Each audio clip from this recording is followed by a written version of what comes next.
Mm-hmm. Okay.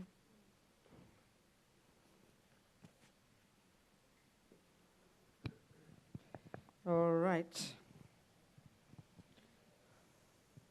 Everyone. So, we remember why we're here. We set our motivation, as the lamas would say, or we'd state our purpose, as we'd say it, maybe in contemporary language. Is that working? It's up near my nose. It's supposed to be here, isn't it? Very peculiar. That'll do. That's all right. Twist it down. Okay. I'll try and be polite. Okay. All right. So we state our purpose. Why are we sitting here? Maybe we just kind of vaguely came along, but let's really state a clear purpose. We are here to listen to Buddha's teaching, to see if there are some tools we can take from these amazing teachings coming from our lamas, which came tracking all the way back to the Buddha, in this amazing oral lineage of knowledge holders. His Holiness's name, Tenzin, knowledge holder. So in this power source of knowledge holders, got to think about these teachings which we've received. All of us listening, even though I'm talking, I'm listening just as much, to attempt to see the use of these tools to help us rid our minds of their neuroses in order to develop our amazing potential, in order, and this is the point, to become a Buddha to benefit sentient beings, no matter how long it takes. I mean, it's an insane long-term goal, but we state the goal. That's why we're here. As His Holiness says, always aspire to do what is most beneficial, and if we can, long-term better than short-term. So, of course, long-term is our perfection, our Buddhahood. This is why we're here. So let's, whichever order you normally do, offer a mandala, take refuge, generate bodhicitta. ¿No? Voy por refugio hasta alcanzar la iluminación, al Buda, al Dharma y a la Asamblea Suprema, por los méritos que acumule practicando la generosidad y demás perfecciones que pueda obtener el estado de Buda para beneficiar a todos los seres.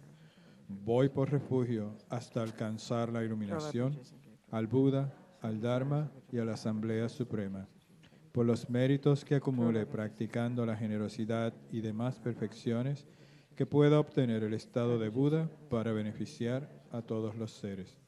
Voy por refugio hasta alcanzar la iluminación, al Buda, al Dharma y a la Asamblea Suprema, por los méritos que acumule practicando la generosidad y demás perfecciones que pueda obtener el estado de Buda para beneficiar a todos los seres.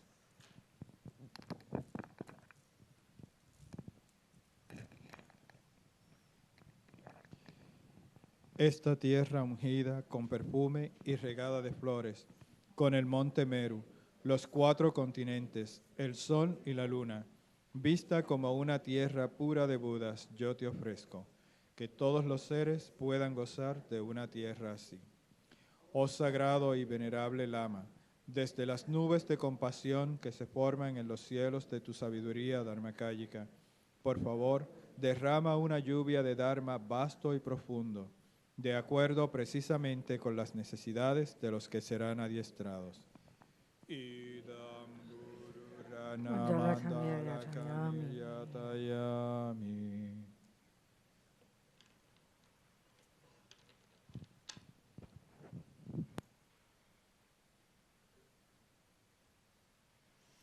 Well, we're supposed to talk about the 8 verses. Normally the Tibetans have these very sort of tasty, poetic titles. This is about the most boring title you could ever imagine, isn't it? 8 verses. And then of mind training. It sounds like the military, you know. It's true, isn't it? So it's interesting, this term in Tibetan, lojong, as Lama Zopa Rinpoche says, all the teachings are lojong. All mind training, the whole from the beginning to end. But the particular one of the Lam Rim Lojong is in the Bodhisattva path and this particular grouping of teachings and practices that this 8 verses is part of, you know. So for me, I'm always so reluctant to talk about this kind of teachings. They sound simple. The words are easy. They're not like listening to emptiness, where you really have to squeeze your brain, you know. So we think emptiness is more difficult. But really, I think these teachings are far more difficult. It seems like they're the maddest words we've ever read, you know. It's really quite intense, what they're saying. But because they sound cute and a nice little poem, we think it's easy. Oh, love, compassion, all these things. But even if we have the most basic understanding of compassion as far as Buddha's concerned, it's incredible. It's incredible. So we really do need to understand clearly, you know, the level of these teachings. So I don't know if you have copies there, but we can start. Got the verses here. So the very first one, already we could stay the rest of the day just on this one, to explaining, so we're super clear what we're talking about, giving really clear understanding of the words, you know. So first of all, let's get really clear. This part of the path, the Bodhisattva wing, is about developing love and compassion. It's called the compassion wing. So you could say all the good qualities are included in this word compassion, but we can maybe add love to it, you know. Love and compassion, than all the other good qualities. But to even understand those words clearly and the way that, at the level at which this is taught, where it comes in the Lam Rim, it's incredibly advanced level of compassion. So right now we know this word. We have the feeling, we know it, we recognize it. So okay, let's give the definition. The Buddhist definition of compassion. First of all, it starts with being a thought. The very beginning of it is a thought. And the thought is expressed simply as, may you not suffer. That's the meaning of compassion. Meaning you see somebody who is suffering, you empathize with their suffering, and you wish they didn't. That's what compassion is. Well, love is the same idea, except when you see a person who's happy and you think, may you be happy. I wish you to be happy. These thoughts are expressed very simply in the 4 immeasurables. So one is love, may you be happy. That's the definition of love, the thought, the wish that someone be happy. Or when you see them happy, you delight for them. You're happy for them. That's love. Compassion is you see their suffering and you wish they didn't have it. So, of course, what we're trying to do is start at the basic level and then we grow it. And that's what all these steps in the Lam Rim, in the compassion, in the Bodhisattva wing are all about. You know, these stages of development, which culminate actually in this Tonglen, which is the 7th of the 8 verses here. It seems to me this Tonglen practice, which is so popular, is coming from this Lungri Tangpa's text, you know. So, okay, if compassion is may you not suffer, whom are we speaking to? Well, normally, of course, we only have compassion for very few people. You know, if according to this approach, in the teachings, we can divide, we can look in, we're relating to sentient beings. And so we think of all sentient beings, they're divided, as far as the delusions are concerned, they're divided into 3 categories. There's no 4th category. We have the objects of attachment, and they're called friends. And why? Because they do what my attachment wants, basically. They fulfill my attachment's needs. By definition, we mean that as a friend. Then what is an enemy? Okay, we might not use that word, but it's the object of aversion, or indeed anger, hate, dislike. And who is that person? Necessarily the person who doesn't do what my attachment wants. It's completely clear. And then the 3rd category, which is 99.99999% of the universe, they're called strangers. And why? How do we feel about them? Complete indifference. And why? Because they have neither harmed nor helped me. Therefore, we couldn't care less. So we totally take this for granted. Everybody in the universe, all the sentient beings, all the ants, all the birds, all the giraffes, all the humans, we have our friends, enemies, and strangers. That's it. And this is totally normal world. Well, Buddha says this is the world of delusions. This is the world created by delusions. We don't question it in our culture. We just don't question it. Even in, certainly in religion, if we're really good, we will. God loves everybody, we say, you know. So how do we develop this? So in other words, what we're trying to cultivate here is love and compassion for everybody. I mean, it sounds so easy to say it. It's much more difficult to say, you know, the eye is empty of existing from its own side. We go, huh? But love everybody, oh, that's easy. I can hear that. But excuse me, it's outrageous. When we look into our ordinary minds, and we mightn't be the psychos going around killing people. Look at our ordinary minds and our ordinary lives. We have people we call love. They're our we love. They're called our family, you know. They live in the house with us. Look how hard it is to want them to be happy. And they're our friends. I mean, see, hear my point. Who do you think you get the most angry with? It's not the next door neighbor. It's your friend. So look how difficult love is for our friends, which is the usual logical group we would think we should love. The children, the hubby, the auntie, the grandma, you know. Incredibly difficult. Of course, when we understand the mind back in junior school, in high school, the very basic levels in the wisdom wing, then we see why we only love a few people, and then how difficult it is, and how love is, as Lama Zopa puts it, is so unstable. It doesn't last, you know. Why? Because we have attachment. Because we have attachment. This is why. This is what limits us profoundly. So, but of course, as we know, in this compassion component of the path, the main obstacle, the main delusion is, we hear the word, it's called self-cherishing. Now, in English, we don't use this word, do we? We call it selfishness. You're being selfish. But the way they mean it very specifically is putting yourself first. So this is the way they talk in the Bodhisattva wing. But the way, you know, it's really my way of putting it. It's just another way of talking about how attachment works. Attachment's the delusion, you know. If you study the Buddhist psychological text, Lo-Rig, you won't find in that text of the delusions one called self-cherishing. You won't find it there. The delusion is always referred to as attachment. You know, the over-exaggeration of the delicious qualities of something. So a friend is the object of attachment, you know. Then the delusion, when attachment doesn't get what it wants, as we've been discussing, is called aversion. So an enemy is an object of aversion. And then the strangers, the indifferent ones, you know.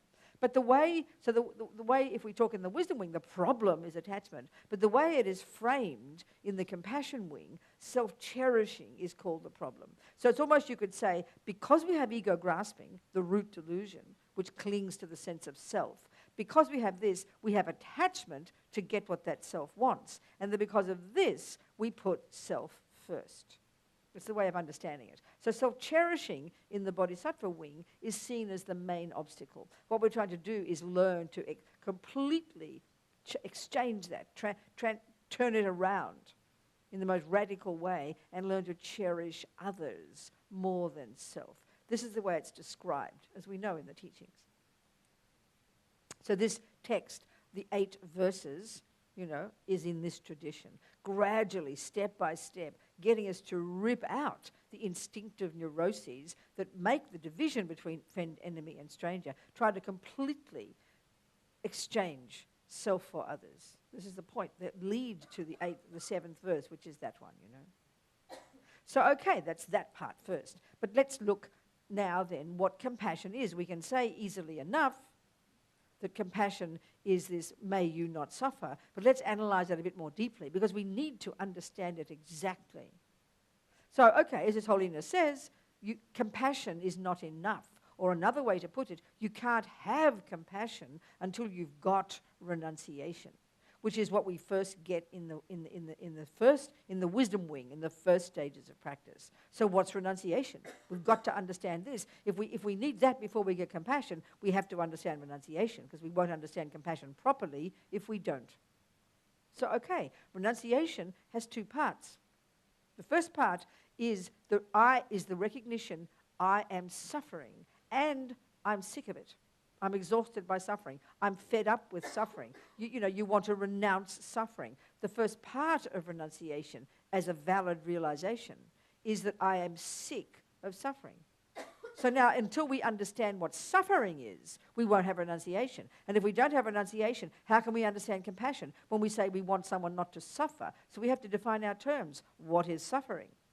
And if we don't get that clear, back in the wisdom wing, our compassion will not be stable and it will not grow. Not possible. We have to understand these things.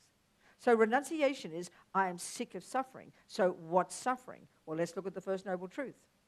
The first kind of suffering, the suffering of suffering, is when, when you don't get what you want, when the bad things happen, is when the bad things happen. Okay, talking in terms of samsara itself, it's obviously referring to the lower realms. But let's talk about just our own life in this realm. We can also talk about it in this context. So suffering is when the bad things happen. And this is what everybody agrees is suffering. Ask anybody in the world. Do you like being punched, killed, lied to, cheated on, stolen from, poor, sick?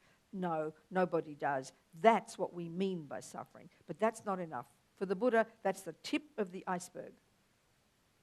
The second kind of suffering is, like we've discussed briefly, we haven't gone into it in great detail, is actually really very depressing. Initially, quite shocking, in fact. Because very simply, what we normally in the world refer to as happiness, that is to say, getting what attachment wants, that's, for the Buddha, a subtler, more dreadful level of suffering.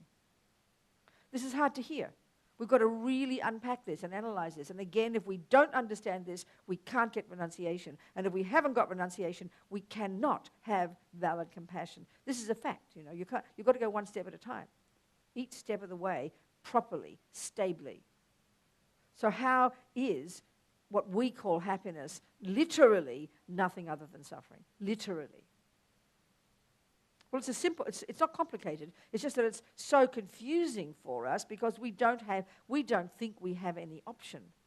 So what Buddha's calling it, the name of this second kind of suffering, the first one he calls the suffering of suffering. The second one he calls the suffering of change. And it seems kind of simple, kind of boring. Well, all he is saying is, I'm sorry, folks, what you think is happiness isn't real happiness, because it turns into the gross kind of suffering after a while. So in other words, you eat the chocolate cake, which attachment totally instinctively believes it will bring me happiness. Definite. And we don't realize when we say happiness that we think it's permanent.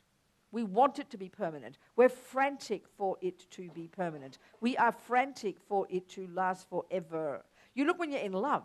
When we find the partner, we say, finally I have found happiness, we say. Finally I have found happiness. Why do we say the words like that? Because we are imagining it is now forever. So it shows we really do desperately want it to be permanent. We want it to last, and we frantically fantasize that because it feels good now, it will last. So even though we know perfectly well if you keep eating cake, you will vomit. We know that. It's a fact. But we don't like to think it because we think it's the cause of happiness. So even though we know it turns into suffering, okay, we definitely do not want to think about how that magnificent now I found happiness person, finally I found my soulmate, and you fantasize the entire next 50 years, just like Nicole Kidman. I always quote this story I read, an interview with Nicole Kidman when she was with Tom Cruise. And she said, we will be together until we are 80. This is how we all feel, right? This is how we all feel, everybody. Buddhist or not, some of my best Buddhist friends, really devoted practitioners, the shock they experience when the partner leaves them. It's beyond shocking. Because why? We all believe in permanence. So because we're junkies for happiness, we assume it'll be permanent. So we're totally ignorant. We're living in ignorance, Because everything is so lovely now. Because everything's nice now. You wake up every morning, there's the partner, everything's lovely, the kids are there, you've got your jobs, you go to work. Hello, darling, how are you? We assume it will last forever. This is a mistake we just can't help making. And all Buddha says is that the happiness you've got now is unstable, and it will end. Why? It's a simple logical reason. It's a simple logical reason to understand this suffering of change.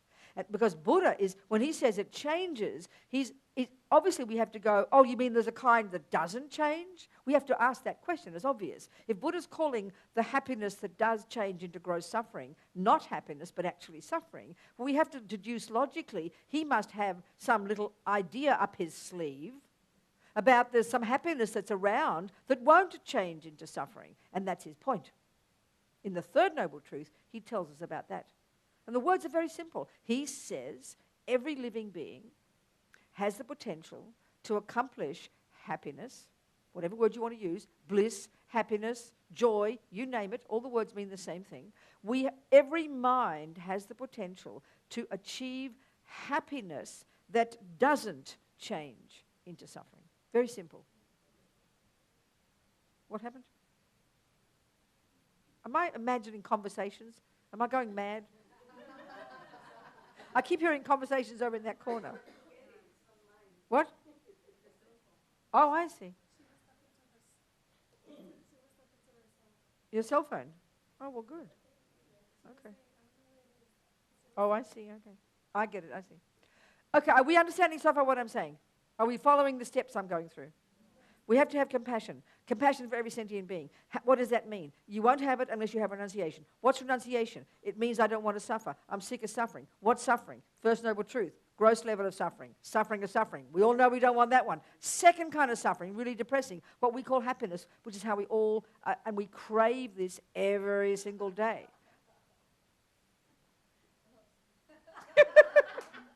I'm glad she thinks it's funny. I suppose the only way we can bear it is it's funny. So the second kind of suffering, it does change, and the simple reason it changes is very simple, because this helps us understand the causes of it, which is the second noble truth. So when we understand the causes of suffering, in particular the delusions, which are the main one, that's why the happiness we get now doesn't last. Very simple. It doesn't last. It turns into the gross suffering, the first kind. Because why? Because of attachment. This is what we have to unpack. This is what we have to logically understand and then really apply in our life. Not just say the word superficially. If we just say the word superficially, it will never, ever, ever, ever, ever change. Ever. And we will never, ever, ever, ever get renunciation. Therefore, we will never, ever, ever get valid compassion.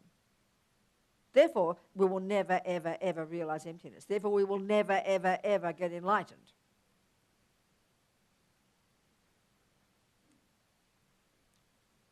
So the third kind of suffering, not the worst yet, this third one we can't even get. It's called all-pervasive suffering. It's being born in the first place in these deluded aggregates, in a contaminated universe, the five sense objects, where we have no choice but perpetuating this suffering, So even the beginning of understanding the three kinds of suffering, which is the first noble truth, then we have to understand how the causes of it, which is the second noble truth. So when we begin to see these three kinds of suffering, have at least even an intellectual understanding of them, and then be sick of it. This takes time. We're all sick of the first kind. That's obvious. We're not sick of the second kind. We love the second kind of suffering. We can't wait to get the objects of our attachment. We live for the objects of our attachment. We are junkies for the objects of attachment. And we don't even understand the third kind of suffering. So way to go, okay? But at least theoretically, if we understand this, then that's the first part of renunciation. Just the first. I am sick of suffering. But the part that makes it complete renunciation is the second part. We touched on it actually. You now know the causes.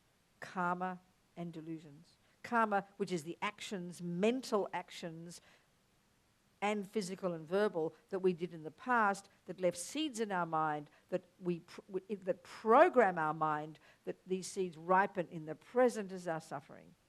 They are the causes. So the actions and the delusions that motivated those actions. They are the two causes of suffering, and they're both subsumed down to the one, the delusions. They are the root cause of all suffering, period. So the gross level of suffering, what delusion is the cause of that? Anger. That's why we harm others. That's why we have bad things happen to us. The second kind of suffering, what's the cause of that? Attachment. The third kind of suffering, what's the cause of that? Ignorance, ego grasping. So to annihilate the first kind of suffering, you've got to stop harming sentient beings. The second kind of suffering, you've got to give up attachment. The third kind of suffering, you've got to give up ignorance and realize emptiness. So when we understand what suffering is, even intellectually, and then we understand the causes, the delusions and karma, we at least have the components of a valid intellectual understanding of renunciation. So when we have this, now this equips us for valid compassion. Without this, compassion is not valid. Because compassion has the same two components, exactly the same, but the difference is it's others instead of self. So the first one goes, oh my God, look at that suffering. So that means the victims, and they're the only ones we have compassion for now. We only have compassion for victims, and that usually means children and animals. That's about the limit of our compassion mostly. But here, if we're talking about the first kind of suffering, which is people having bad things happen to them, well, all the hell beings, all the animals, all the spirits, all the people on this earth who are being harmed, abused, attacked, war, bombs dropped on, all the ones experiencing the first kind of suffering, we've got to have compassion for them. But why? Not because they're victims. That's the only reason we have compassion now is because they're victims. Because the way we have compassion now, we have to find someone to blame. Because that's the dualistic, samsaric explanation of why people suffer. But that's not the valid basis here. The compassion for the people who are suffering, being bombed and abused, and the poor and the raped and the murdered, the reason we have compassion for them is the same reason we say, why am I suffering? Because of their karma and their delusions. Nothing to do with hating the person who drops bombs on them. Nothing to do when you see that little dog being kicked. Then the first thing you do is have compassion for the dog, but you shout at the bloke. No. The reason the dog is suffering is because it has harmed in the past because of its delusions. That's the basis of compassion, just like it's the basis of renunciation. It's got nothing to do with blame or anger. Zero. Zero. That's just the first kind of suffering. The second kind of suffering includes all the people who are happy, all the rich ones, the beautiful ones, the 1% ones, the ones with the big houses and the money in the bank looking beautiful and handsome and gorgeous, running around the world in their boats and their fancy things. The ones we usually feel jealous of and resentful of. They are the ones who are having what's called happiness.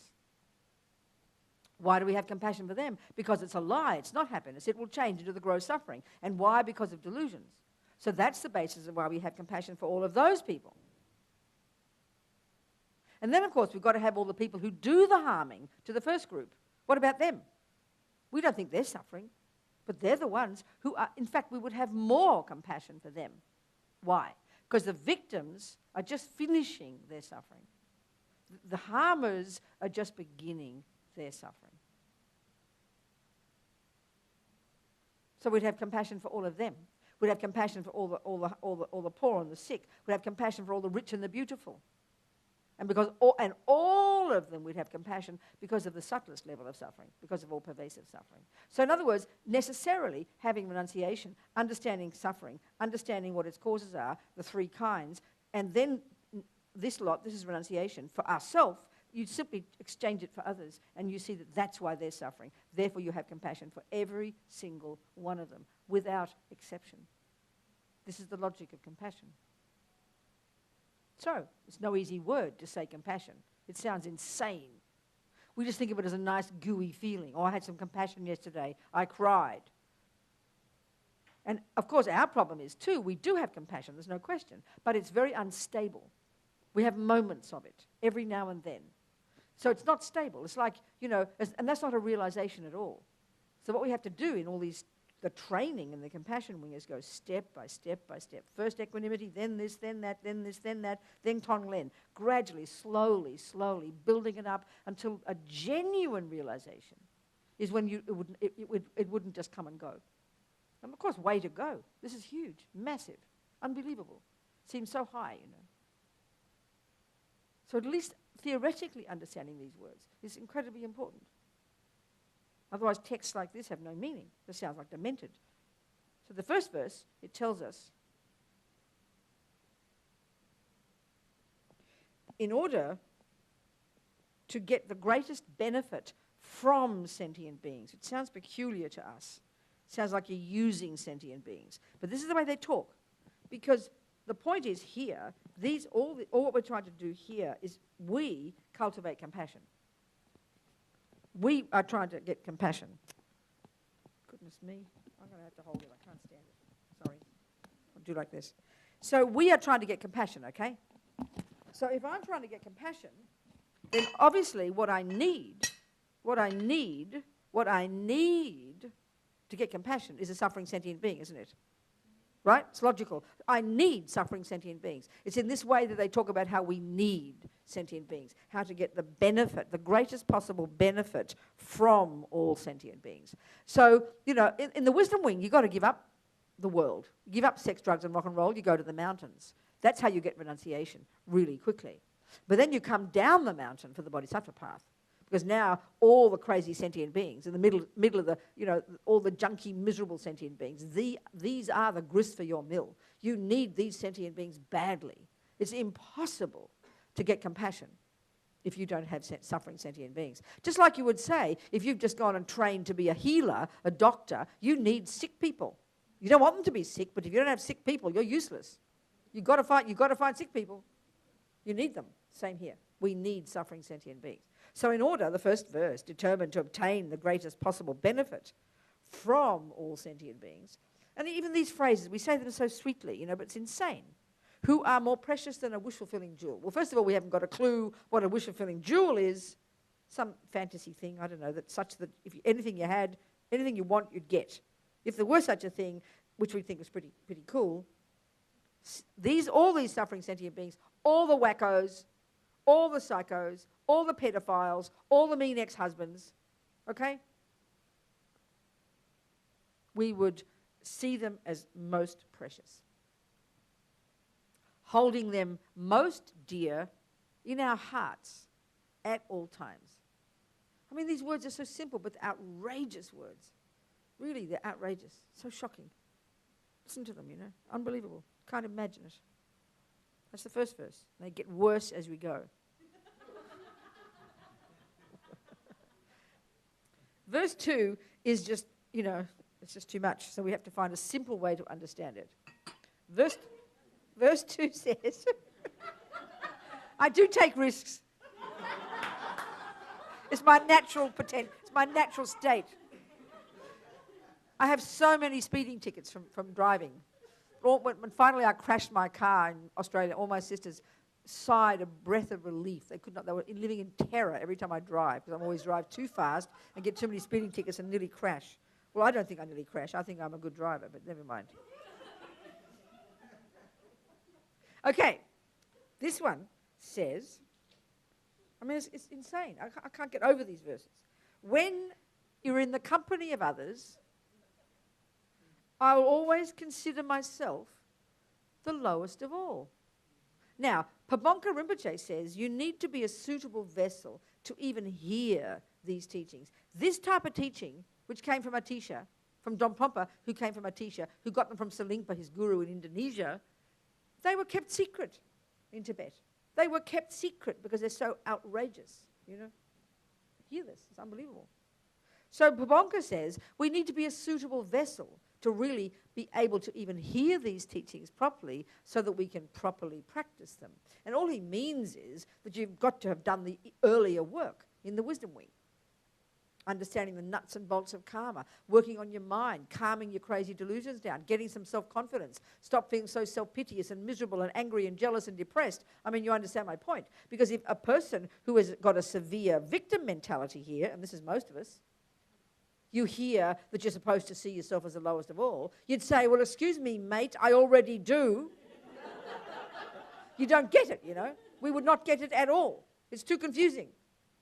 So then it's even worse. It says, and from the depths, hear the words, the depths of my heart hold others as dear and supreme. So you've got to really understand this. I mean, you know, where to go with this? So you have to think, too, what's the logic of it? Well, the logic is we're trying to smash self-cherishing. We're trying to do everything in our power to put atomic bombs under the delusions, self-centeredness, all the delusions, all the neuroses. Why? Because in the compassion wing, we're continuing to work on our mind, which is exactly what we've been doing in the earlier part of the path. There's no difference. But here, we're doing it in reference to sentient beings. We're doing it particularly in reference to sentient beings, in order to completely make this outrageous paradigm shift in our mind where we finally accomplish bodhicitta or exchange self for others, which culminates in bodhicitta, where now others are uppermost in my mind. This is what we're aiming for. So everything is related to smashing the delusions, the logic being that the delusions are the problem, not the outside world. And of course, getting some intellectual understanding of this too, right back from karma in junior school, is very necessary. Because this is insane. So, I mean, it's even hard to understand how you'd think it, you know. How you try to imagine, well, what am I supposed to think on the lowest of all, on the lowest of all? You'd feel really self-conscious. I mean, you almost can't imagine how you're supposed to apply this when you're with others. I suppose the meaning is that when you're with others, you have your attempt to have a sense of genuine respect for every other person in the room, you know, in the party, in the house, in the office, in the bus, in the train, on the freeway. I mean, just listen to it. Virtually impossible. I mean, even your best friend, look at our minds, and you're talking to her. And you're smiling and listening, but in your mind you're being critical. There's criticism in the mind. This is what our mind does. Because the point is, you see, when we hear the Buddha's teachings say that the main delusion that finally goes when you become a Buddha is this misconception of being a separate self. I mean, this is a bizarre idea. We can't conceive of not being a separate self because the only universe we've ever known is a world of separate selves. So it's inconceivable, even as a concept. You can't imagine being not a separate self. So the natural way of ego is to be this separate self. And then, of course, an ego full of delusions, which divides all the others into enemies, friends, and strangers, which is exactly what we're trying to smash in the compassion wing, you know. It's hard to imagine it. So the best I can come up with, when you're with people, I think a really good exercise, a conscious exercise, is to, when you look at different people in your mind, especially at work, all the people you know every day, whom within a week you've divided into friends, enemies, and strangers, believe me, you know. I mean, if we spend a week in this room locked in, we'd try to be polite. We would try our best to be polite to each other. But really, we'd have it very clearly divided into three categories. The friends, the enemies, and the strangers. I mean, just join the universe, you know. It's so typical. We just do it spontaneously, isn't it? Actually, that reminds me. I always tell this story. When I read all my newspapers on here, I'm a newspaper addict, okay? And I look at my New York Times, and then, you know, on your iPad, you've got, except the New York Times app has changed now, it's ugly. But usually all these little stories, you know, you have your heading, the few little stories, and then you press on the story, and then you read it. Well, one day, I opened my iPad, the New York Times, and I saw in the corner of my eye over here on the right, I noticed it said, 350 people drown in ferry accident in Tasmania. Well, as you know, I'm from Australia, and Tasmania is one of the states of Australia. So it was my people, right? So I go, oh, no. And then I saw that it said Tanzania, not Tasmania. And I went, oh, doesn't matter.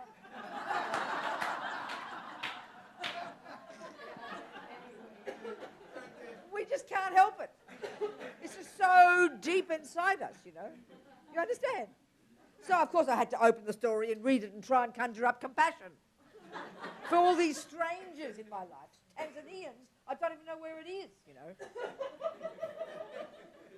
I mean, it's real deep inside us, this way of dividing the universe, isn't it? So my feeling is this verse about seeing yourself as the lowest of all, which is kind of radical. We don't even know how to think it without being self-piteous, you know, is to at least, when you're with other people, make a conscious effort. Like people at work, is to think about that person. At least, this is my way, they don't say this in the text. Find one thing in each person that's definitely better than you. Do you understand? Now, I know we all judge people differently. Some people are really body conscious, so they always notice people's bodies, right? I mean, I'm body conscious. And I remember at school, I knew every girl, the shape of their legs, what their ears were like, how their hair was. And you look around, you're always jealous, you know. I was always jealous of Annalie, she had the best hair. And I was jealous of Jane because her legs were nicer. And you understand? Normal, ordinary, human, pathetic behavior, you know. And I was jealous of my sister because she got all the boys, whereas I said to my mother when I was about 12, and this sounds so silly, I'm a bit embarrassed. I cried, I was sobbing with self-pity. But Mummy, my breasts are bigger, why don't the boys like me?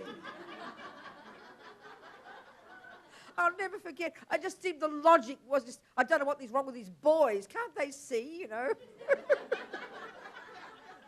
Anyway, so all I know is, I'd never confessed this then. I used to do martial arts, okay? And I always, I was, I was short, so I could never feel I was tall. So I couldn't be proud about being tall. I was always the shortest. In our convent, I went to the Catholic convent, and we always walk in the corridors in order of height. I was always at the end. Always at the end, you know. So I always feel jealous of the tall girls. I'd be jealous of the thin girls. And then at Kung Fu, though, I was very arrogant about my feet. I've got the best Kung Fu feet, I tell you. They're short, they're short and equal toes, and they're kind of fat. And I always was looking at everybody's feet. I knew everybody's feet. Of course, I'd never confess it. But I was always judging everyone's feet, and I had the best feet. John, are you communicating with me here? Okay. Well, my exercise would have been to praise somebody else's feet. Definitely say they're better feet than mine. I think this is a good start. Are we communicating here? Okay. It's a huge exercise. Well, we walk around looking like normal people, being kind to each other, but we're all the time finding fault. This is one we don't like, and you know yourself. If people can't hide their feelings, you can tell they can't stand you when they're talking to you, you know.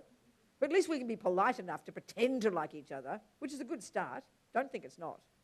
Because all the time we're putting people into these categories. You adore your friends, you can't stand that one, and you're kind of bored to tears from that one. And again, if we were in this room, well, even today, even for a day, maybe you know each other mostly here, but in any group, within a minute you've divided them into friends, enemies, and strangers. And like if you go to a weekend course, let's say, and you don't know many of the people, within a week you'd remember about 3 people, the few friends and the enemies, and you would not remember any strangers. This is how we are, We make these divisions all the time. They're so deeply ingrained, so instinctive. Why? Logically, because ego grasping is so primordial, and then the 3 main delusions as a result of that: attachment, aversion, and indifference. It's obvious, This is the Buddhist psychology. It's an amazing concept, and how it permeates our entire world. So the more we understand the mind, the more we can understand this one, So at least, so here, though, it's more radical. It's saying, isn't it, that, to hold them all, to see yourself as the lowest and everybody else as supreme.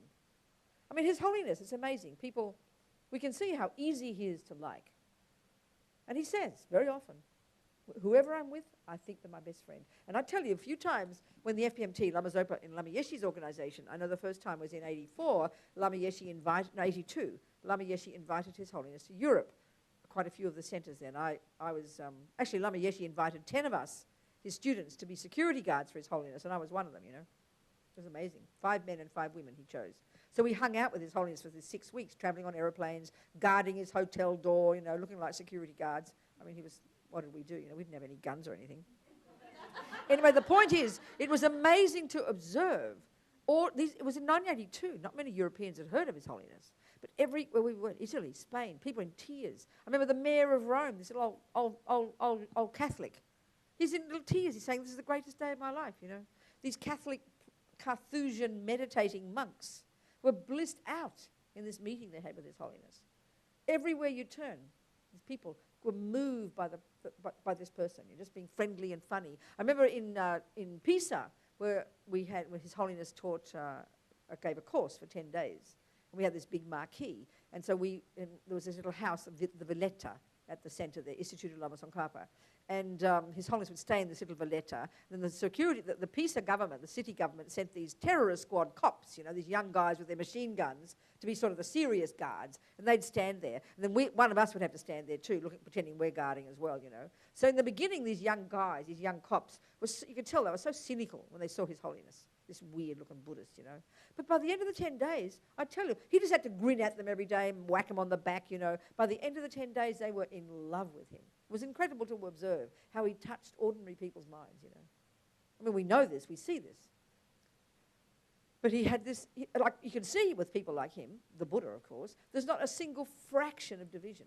There's not a single fraction of enemy, friend, stranger. So it's like there's no barrier between you and him. The people, I remember one time in Australia, in 96, FPMT invited him, he was there for a couple of months, did Kala Chakra in Sydney. And again, when I was doing Mandela magazine, the FPMT magazine, I was the editor. I remember interviewing about 50 people who'd been involved. The police, the media, just to get their comments, you know. Everyone was the same. They were in tears. The policemen could not believe this human being. Everybody was so moved by this person because of this no barrier. And, not, you know, when we think that, we think of a person all lovey-dovey and hugging you. Not like that. Just there was nothing in the mind that stopped him from seeing you directly, which is this one, of course, of all these qualities. Whereas we, with our delusions, the more delusions, the point, the more delusions, the more attachment we have, the more enemies we're going to necessarily have. It's logical. Because you only want the people around you who do what you want. So you're going to be really annoyed if you see people who don't do what you want. And then you're going to have a lot of indifference for lots of strangers. It's obvious, you know. The delusions are the cause of it all. You can see it. So, attempting to do these things, you know. The next one, this is just very funny. It's hilarious. Vigilant, watching my mind like a hawk every millisecond. The moment a delusion appears in my mind, endangering myself and others, I will confront and avert it without delay. Well, I mean, why ridiculous? Because it says you're watching your mind, and the moment you see a delusion, you'll grab it and turn it around. Well, this assumes that virtue is normal, and then every now and again a delusion pops up. Well, I'm sorry. Unless you're a highly realized being, delusions are the default mode. Attachment, irritation, annoyance. Maybe we hide it because you know, if we get, but we can see how easy, when we can see how easy it is to get upset, how easy to get impatient, how easy to feel hurt. This proves that our mind is full most of the time. Low level, we don't hear it much, fairly low level, but the delusions are there, all chatting away. So already this implies a highly developed person, incredible person who's done so much practice, you know. So really have some reality about what these verses are saying. They're so advanced, you know. So we do our best. Our trouble is, because we don't have much awareness of our minds, you know, we only notice our delusions when they're vomiting out the mouth. It's a little bit late, I'm sorry, you know. So way to go here too.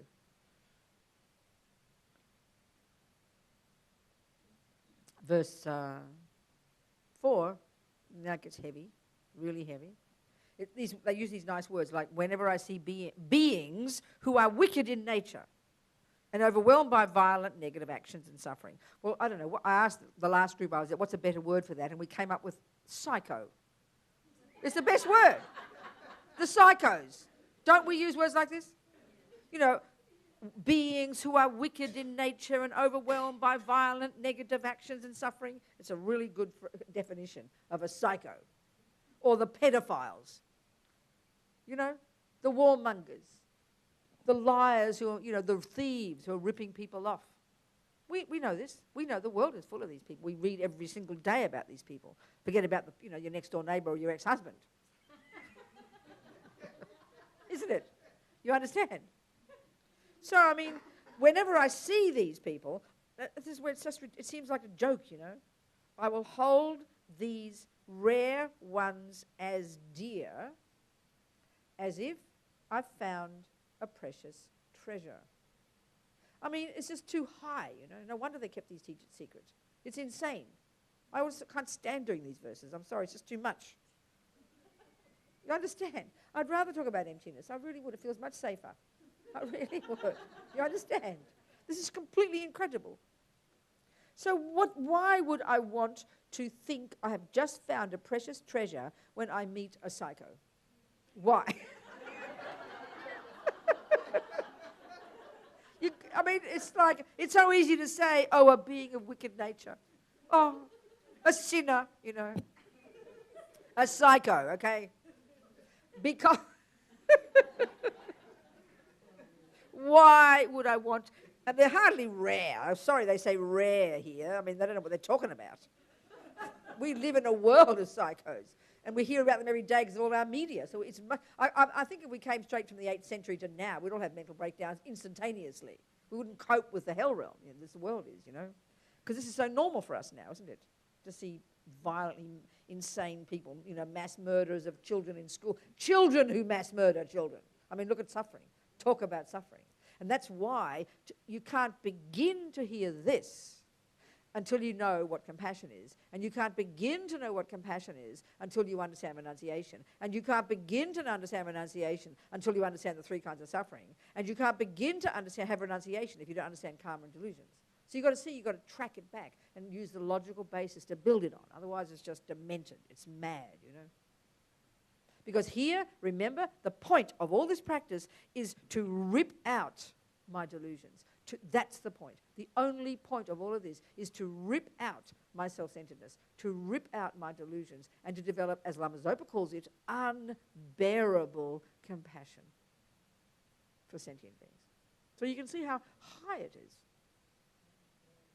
Quite intense, So, I mean, if the psycho's a stranger, maybe we can think about it and logically understand about, suffering and karma.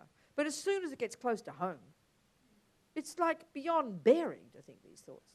And it's not a joke to say, as Pabonka Rinpoche says, you need to be a suitable vessel. So if you really are struggling with forgiving, a mean person, forget about a psycho, don't push yourself. Be conscious of what you're doing. Be aware of where you're at and take it at your own pace, Otherwise we're just saying these words as cute words and giving it no meaning. And it's not much help. It's too superficial. Are we communicating? You get my point? I mean, it's deadly serious, Now, even worse now, this is getting closer to home. When somebody out of envy, jealousy, this happens all the time in the families and at work. This happens among our colleagues, Common story. When others mistreat me, abuse you, insult you, criticize you, blame you for something, point fingers at you. We all know this. It's like a nightmare. It's like hell. I will accept the defeat and offer the victory to them. Whew, I mean, just incredible. We don't even like being blamed when we did something wrong. Forget about when you didn't do something wrong, I mean, it's ridiculous. Look how painful it is to accept responsibility for something you even did do wrong. But this is even, especially if you think of something you didn't do anything wrong. And in the world, too, you'd be considered mentally ill if you did this. You understand? You understand? Am I speaking the truth here? Yeah, right. Exactly. But I like this story. It's a lovely story. I'm glad I make you laugh. It's good, isn't it? Otherwise, we'd all cry. So there's this, in Australia, some friends of mine, Buddhists in Sydney, were having a party. And the story is, one of them, I will never know his name, I'll just call him John. He was telling everybody about how I think he's rich, how his brand new fancy BMW had been scratched against the length of the door, right? And so he was telling everybody. Then he fixed the door, got the job done, the paint job. Then it got scratched again. And he discovered it was this crazy old guy next door. And he had no idea why this old guy was paranoid and wanted to scratch his car. He couldn't think of anything he'd done wrong. And this is just an interesting point, by the way. This is when we understand karma, how very often when you get blamed, criticized, bad things happen, you didn't do anything wrong in this life. You didn't. Look at the number of relationships that suddenly just go bad. And you keep trying to find out what went wrong. You won't find anything because karma runs out. Karma finishes. It's over. You wake up one morning, you can't believe this ugly bloke next to you. Who is this, you'll think? Really, it is like that. I mean, look at Nicole. Tom suddenly couldn't stand the sight of Nicole and he left her for Penelope. Isn't it? Isn't it? We know you don't have to do anything wrong. But naturally, because we don't think of past lives, if we're ordinary, we assume I must have done something wrong. And then you add to this, of course, because you've got this massive attachment to be loved by everybody, you assume you did something wrong. This is why people kill themselves when something like this happens, But it's past karma. Very often nothing to do with what you did in this life. Zero. It's called experiences similar to the cause. So if someone accuses you of stealing and you didn't steal, it's because you've stolen in the past. Because one of the consequences of any action is it will happen to you, or you'll be seen to have been done it, So anyway, this fellow, John, he said, well, what am I going to do, What am I going to do? Because I think the guy did it 3 times. So, you know, they all crack jokes about, well, you should scratch his car and sue him and whatever. And then George, my friend George, who was there, he said, I'll tell you what Lama Zopa would do. He will find out what this old bloke likes and buy a beautiful gift for him and offer it to him and apologize. Okay? The victim. Oh, John thought this was great. He's a Buddhist. So he did. He found out this old fellow likes golf. And he bought these beautiful golf balls and wrapped them very specially, went to the knocked on the door, offered him the gift, and apologized for anything he'd done wrong. Well, the old guy was really shocked, you know, but John felt really good. And he was sitting in the kitchen having a cup of tea, and this old bloke comes in, and he's beaming from ear to ear with his gift unwrapped. And the old bloke said, this is the kindest thing anyone has done. He said, everything is forgiven. You hear it? I mean, you know, you read the number of stories in the newspaper about people, neighbours for 27 years, fighting, court cases, shining lights on each other, booming rock and roll music, tunnelling underneath, all beginning with the trash can was slightly over the wrong side. You read about these things. That could have happened. But this fellow took the blame. Unbelievable. It's an outrageous story, isn't it? Unbelievable story. He took the blame. And look what happened. The bonus, you know. Unbelievable, so brave. But look how hard it is for us. Look at our families. Look, we have partners, we have mothers, we have aunties, we have children. And I guarantee every one of us has fights. Yeah? Can you imagine if we took the blame? How could there be a fight? But we already, as we say it, we think of 700 reasons why it's wrong to take the blame, why we have to prove something. You can't let yourself be walked over. Because why? Because we're not a suitable vessel yet for this practice. Because the fact is, if you are in a relationship where you are living with a bully, because you're a victim, then this is not your practice. You need to say, excuse me, baby, I'm leaving. Goodbye. So we've got to know where we're at, you know. This is a high practice. You've got to be capable of doing this. And the interesting point, it's obvious, the only person who's capable of taking the blame like this and making it a practice is a person who's got self-confidence. It's kind of ironic, you know, because when we think humility, we think low self-esteem.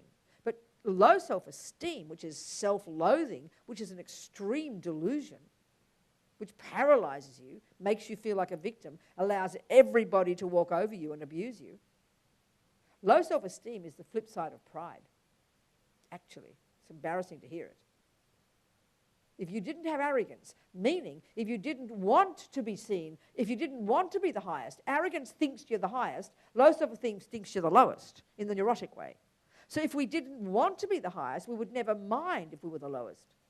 We've got to understand this. So in other words, a person who's humble is a person who's confident. Humble does not mean self-loathing. Humble is a virtue. I'll never forget when I was, years ago, watching this documentary on the television about famous people. And there were two of the famous people. One was an Australian. Did I mention this to you people? I didn't. No. I forget where I say things. So anyway, never mind. So this Australian cricketer, you know cricket, the English game. Australians play cricket. So there's this famous cricketer. He was like the Babe Ruth of baseball, you know. But in the 1930s, his name was Donald Bradman. And then there was this other famous ballet dancer. When I was a kid, I was into ballet. And I was in love with Dame Margot Fontaine, this famous ballet dancer. You know about her? Anyway, what was most amazing to me, it really struck me, and this is the same with His Holiness. These two people were the top in their field, famous all over the world. But it was really obvious that they were humble. They were unassuming and humble. They paid respect to everybody else. They were grateful. You understand? So this is the point about His Holiness. Because the fact is, when we think humble, we think of a quiet little mousy person. Do you understand? But look at the Dalai Lama. He's charismatic. He is powerful, actually. He's overwhelmingly powerful. Apparently, he's so used to, what do you call, when the press come? Press conferences and the television. He completely walks in and he manages the whole thing. He's completely a control freak. He walks in and controls the whole press conference. And then all kind of their days, he walks out, the whole thing's run. He's organising the whole thing, you know. He's really powerful, Dalai Lama. But he's humble. So it's a kind of interesting combination. Whereas we tend to think humble means quiet and mousy and letting people walk all over you. Completely not. Can you see what I'm saying? So the one of taking the blame, you've got to be a suitable vessel. If you're always the one who's the good girl who runs around taking the blame and feeling like a martyr, and that's your way of fulfilling your own neurotic attachment, which is the view of yourself as a good girl, a good person. You understand what I'm getting at here? It's quite hard. In other words, some people, I sort of joke, good girl, bad girl. I was one of the bad girls, shouting, yelling, making trouble, angry, harming people. But another kind of person, and I can see it in my family, all these different siblings, a different way of dealing with the dramas of our family, And one of my sisters was always the good girl, always trying to make peace, always trying to make everything nice. You understand? So you could never criticize that. Making things nice looks good. But often it was because she couldn't stand to see things the way she didn't want it. So she'd always be, I don't know, you understand what I'm saying? Whereas better to stand up sometimes. Stand up and make a point. You understand? So people who can't stand things to be upset, run around doing everything for everybody else, this is not necessarily being compassionate at all, but it looks nice. So it's attachment, the trouble. So what I'm saying is a person who gets into the relationships where they're always abused, always the underdog, always being misused by others, people use them, this is very common. That's the person who's got low self-esteem. That's the martyr.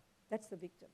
A person who's humble is not touched by people, cannot be harmed by people because they're confident in who they are. They know who they are, and that's very different. And it's only a confident person who can do this as a practice. There's no question. Maybe we're forced to sometimes, and it makes us confident. Are you seeing what I'm saying, people? Okay. It keeps getting worse. There's a worse verse now. Even worse. Even worse. 6, verse 6.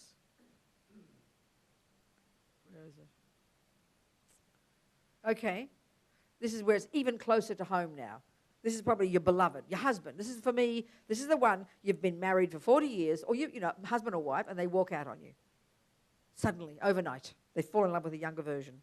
When somebody I've benefited and in whom I have great hopes, I don't know, these words, we wouldn't speak like this. I think I would say, whom I've benefited for 30 years and given my heart to, given my life to, sacrificed my life for, turns against you and leaves you. It happens. I bet people in this room it's happened to. This is.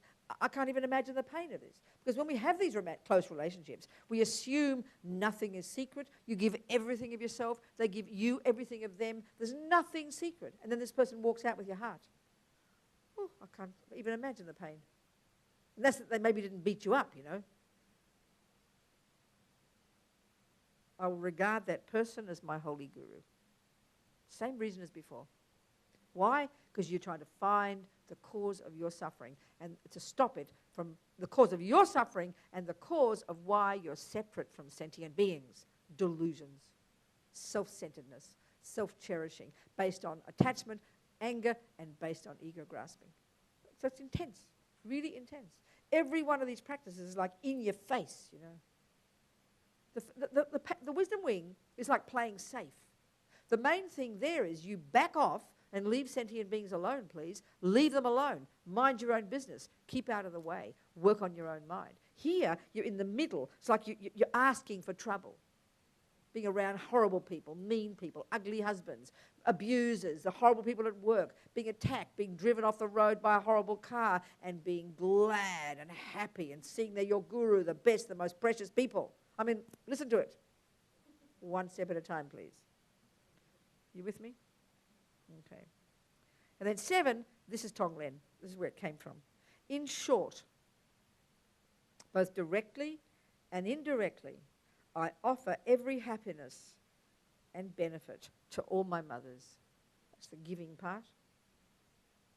And I secretly take upon myself all their harmful actions and suffering. This is Tonglen. This outrageous practice, So as we know, this can be done in many ways. Finally, it's like all of it is an attitude you're trying to cultivate. And of course, as it says, secretly. Secretly. You don't go around showing off, So it can be done. It's an attitude to develop all the time, obviously, but one can practice it in meditation. And many of these great holy beings, these yogis, they do this for years and years in meditation, in retreat, taking every single occupant of every realm, doing Tonglen on every one, This is the technique based upon the others. this in this text, but indeed all the tradition coming from equanimity up to Tonglen. These are the practices, the step-by-step practices that eventually bring, literally as they call it, exchanging self for others, which then culminate in bodhicitta. And this, they say, this is the more radical, outrageous, more dramatic, more successful, quicker way to get bodhicitta. It's intense, really intense. So Tonglen, as you know, giving, taking. But when you do it, if you're using your breath, it's a simple way to do it, as we all know. You sit there, you imagine somebody in front of you, even just with a headache, your best friend. Well, actually, in Pabonka Rinpoche, in Liberation, Pabonka says when you first started, you're doing it in the morning. Well, you visualize yourself in the afternoon with a headache. And you visualize taking upon yourself your own headache. So you start small. Then you graduate to a friend, then the enemies and the strangers, all of them, So what you're doing, we can get very mixed up about this, very confused about this.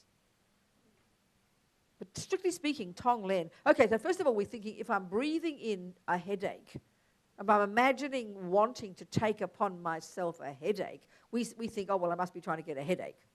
Well, no, the goal of this meditation is not to get a headache. Please. Nothing to do with that. You could even, also often it's used, I don't know, who uses it as healing? Where's Veronica? Do you do it as healing? Do people do it as healing? Because I find it peculiar if you do it as healing. You don't use it, do you? No. You see, often we think of it as, if you want to try and heal somebody, you do Tonglen. You're missing the point completely, I think. The only beneficiary, the first beneficiary of Tonglen is you. You've got to understand this. What you're doing is, you're visualizing somebody in front of you with suffering. And what you're attempting to do, the thought is this, that you think, okay, let's start first. Again, remember love, compassion, how you grow these things. Well, first of all, compassion. Ordinary compassion is, oh my gosh, look at that person, they've got a headache. Isn't that awful? That's compassion. But this is the point here now in the compassion wing. There's this unique aspect of compassion in the compassion wing, in the bodhisattva path. This is the one unique to the bodhisattva. His Holiness often would refer to as universal compassion. But please hear it, it's very precise. It's called great compassion. It's not just meant to be a nice, cute phrase. It's got a very specific meaning. So compassion is, oh my God, look at that suffering. But great compassion, and this is the one that's unique to the bodhisattva, that must be cultivated. It's the one that says, what can I do? What can I do? It's meaning taking responsibility. That's the entire attitude of the bodhisattva. So if you think of this in comparison, if we compare the compassion of the Hinayana Arhat with the compassion of the bodhisattva, it's not just meant to, people often sounds like you're criticizing the Hinayana path, but it's a very distinct logical difference. So you listen. If you're on the Hinayana path, remember the first stages of practice, the bodhisattva wing, the wisdom wing, the main goal is to get the hell out of samsara. You're vomiting at the thought of samsara. It's the actual experience of renunciation. And therefore your goal, seeing suffering, knowing the causes, you're exhausted by it, so the goal is I must get the hell out of it. Well, in fact, the Hinayana practitioners wouldn't say mostly sentient beings only have that potential. They don't say that every sentient being has Buddha nature. Not at all. So, first of all, that's the goal of the first stages of practice. So therefore, the goal is I must get out of samsara. Okay, so what you're doing is you're working on your mind, right? You're lessening delusions. You're lessening attachment. You're lessening anger. You're lessening ego. When you realize emptiness, then you perfect that. You've achieved in that particular life your own nirvana. So what do you think you'd have in your mind instead? You wouldn't be walking around with nothing in your mind. You'd be full of love, full of compassion. You'd be a blissfully compassionate person. How could you not be? There are no delusions preventing you. So the compassion is stupendous. Don't think it's not. But the difference is this. Your goal, your motivation for life after life is I must get out of samsara. So what happens? When you die, your bliss, which you're definitely experiencing, and your motivation of get out of samsara, this overrides the compassion that you do have, and you zap into bliss, and you don't come back. And this is the point. The bodhisattva practitioner, the person on the path of the bodhisattva, even though we might not be anywhere near bodhisattvas, but this is the path we espouse to be on, that means our goal isn't merely, I must get out of samsara. Our goal is, I must become a Buddha. We know that. So what does that mean? That means you've got to try, even if you do realize emptiness and do perfect it and don't need to be reborn. But when you die, your great compassion, which says it's my job, if I don't do it, who will? That's great compassion. Then that great compassion, not even bodhicitta yet, great compassion overrides any bliss and renunciation, and you just naturally, it causes you to take another rebirth. Are you communicating with me? So great compassion is not just some nice phrase. It's a really powerful meaning, and it is the characteristic of compassion that's unique to the bodhisattva. That's the one that characterizes the bodhisattva path, this sense of universal responsibility, this sense of like a mother for her child. Your child is drowning. You have incredible compassion, but you don't look around thinking, who's going to save my baby? Excuse me, you know it's your job, right? That's the bodhisattva compassion. And so it's a hugely different level of it. Enormously different. It's courageous. They talk about bodhisattva warriors. It's a courageous level of compassion because you really do cultivate this view that it's my job. And then as Lama Zopa says, if I don't do it, who will? It's a hugely brave attitude. This is what compels the bodhisattva to keep going. And it gives you great confidence, even if we're not capable yet. It makes you confident. And that means every moment you're observing sentient beings and you're seeing them in reference to this, how can I help? It's a hugely different level of compassion. And it's the one, again, like that characterizes the bodhisattva path that eventually leads to bodhicitta. So this is where we're talking here. So with Tonglen, not only, oh my God, look at that suffering, not only what can I do to help, but the third level, it's like the bonus on the top. This is Tonglen. You know what? Rather me than you. Let me have the headache. I'd rather you be happy. I'd rather have the headache than you. You're not trying to be a martyr and take on yourself a headache. That's ridiculous. That's absurd. That's disgusting, in fact. The only reason you want to take on yourself a headache is because you would rather this person be free of suffering, like a mother for her child. Rather me than you. Mothers say it. That's what you're trying to do in Tonglen. It's this hugely brave attitude that you're training. Basically, it's training. You in your meditation, training to develop the attitude that if I could take upon myself that headache, I would rather do that because I want you to be happy and I want you to be free of suffering, rather me than you. That's the attitude. So it's a totally private practice in secret, as it says, and it's for you. Nothing to do with healing, nothing to do with taking on a headache. It's complete. You're using that suffering sentient being as grist for your mill to help you get these outrageous levels of compassion. Are you with me, people? So when you breathe in, you're breathing in their headache. And you're not thinking, oh, I'm getting a headache, I'm getting a headache. You're going, you're observing that they're now free of the headache and you're so happy. So who cares? Let me have it, you know. Incidental. Doesn't matter. Nothing. I can handle it. Give it to me. And then you breathe out all your goodness, all your merit, all your happiness, all your health, and you visualize this person becoming happy, and you're blissed out for them. That's what Tonglen is. And then, of course, develop this attitude all the time, of course. So any questions? Yeah? Where? Who said that? Who spoke? Yes, darling. Oh, you're saying any questions. Oh, beg your pardon. You're helping me along.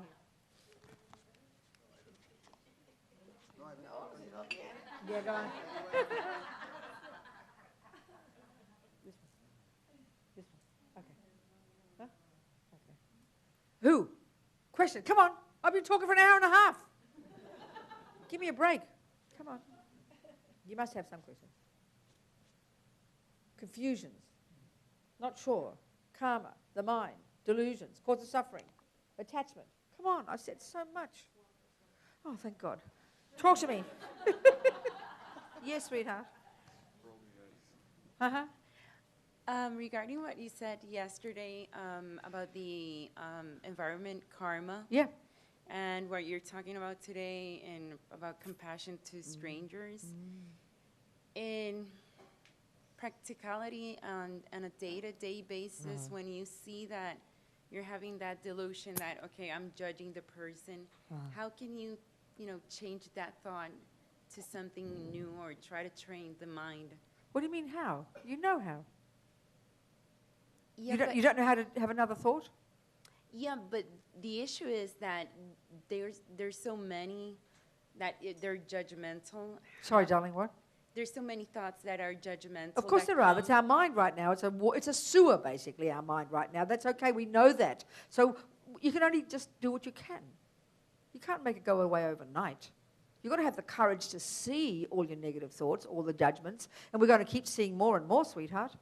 So we just have to be brave, and the ones we catch, you hear what it says, and you grab it before it gets too strong, and then you just think the opposite. There's no secret. It's just hard to do it, especially if you have a strong anger with somebody or annoyance. Do you understand? But darling, all we can do is do what we can according to our capability. We can't change it all. We're not capable. Okay. Do you see my point? Yeah. Does that answer your point, though? I mean, the point is, it's so interesting. As Lama Zopa says, ordinary people in the world, we're ordinary, but now we're hoping to change, we don't even realize that our mind plays any role in our life. We don't think it does. So suddenly here we are hearing Buddha's teachings, telling us that what goes on in our mind is the main player in our suffering and happiness. So then we start to notice our mind. So inevitably, we're going to think, we can't believe how disgraceful our mind is. We think we're getting worse. But we're not getting worse. I mean, a friend of mine, after years of practice in New York, then decided to go on a long year retreat, went on a year's retreat in France.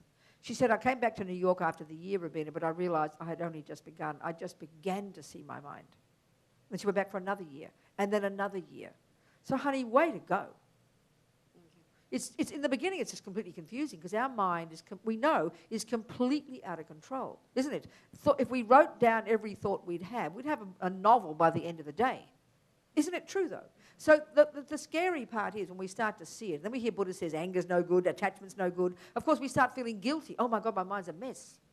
But, honey, you're looking. You're seeing it. You're miraculous. You're amazing. It's amazing that you're even seeing your mind. So one of the attitudes is to be very courageous, to see it exactly and label them for what they are, but don't feel bad, don't feel ashamed, don't feel guilty, don't defend them, but don't identify with them. And it's sort of like you're a cancer doctor, and you've got to look at a cancer under a microscope. It's revolting. You've got to see it for what it is. You've got to see the ugly, disgusting cancer, don't you? You can't be shocked by it. You can't be freaked out about it. You can't feel guilty about it. You've got to see it so you can label accurately what the problem is. So you've got to have courage to see your mind and to know that it's full of delusions. Join the club, baby. We're all in it. So we've got to have courage to look at it, not feel ashamed or guilty or think, oh, my God, I'm getting worse, which is fairly typical. But we mustn't do this. We've got to be very courageous. And then the ones you can catch, then you try to do the opposite thought. But this is our life practice. It takes enormous amounts of time. And our minds are very berserk. Until we have single-pointed concentration, which most of us in this life won't get, we're going to have uncontrolled minds. It's just how it is, sweetheart.